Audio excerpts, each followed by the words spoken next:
Ever walk into a room and like get this feeling? Not just that it looks nice, but like it totally gets you. Oh, absolutely. It's like walking into a good friend's house, Yeah. immediately comfortable. Exactly. And that's what we're digging into today, this whole idea of design that goes beyond just being pretty.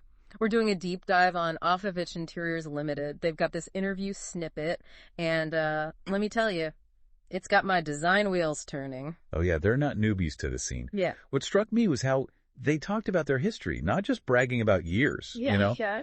They called their approach intentional design, which I thought was really interesting. Basically saying it's about way more than just aesthetics. Okay, love that. Intentional design, I'm going to steal that. But what's it actually mean when they get down to work? What's Avich into these days, trend-wise? Well, they're big on this biophilic thing, everyone is, but they're doing it in a really cool way. Not just like add a fern and call it a day. Yeah, I gotta get past the fiddly fig, right? Yeah. Everyone's got one.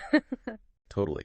They gave this example, right, of designing a water feature, small scale, using reclaimed stone to mimic a natural spring, but inside this client's meditation room. Whoa, that's taking it up a notch. Okay, so we're getting the Zen vibes, but how do they make it happen, practically speaking? What's the Avich process look like?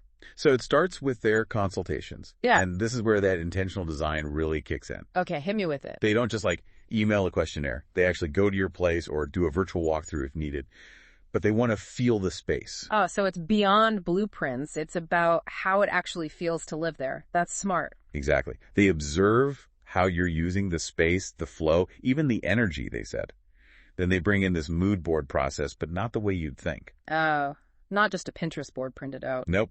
They get the client super involved, adding their own images, textures, even objects, whatever sparks joy for them. Oh, I love that. So it's like a collaborative mood board, always changing. Exactly. It becomes this visual language everyone understands, bridging that client-designer gap, Totally. I'm picturing like fabric scraps, a paint chip, maybe even a postcard from their favorite trip, all on there. Yes.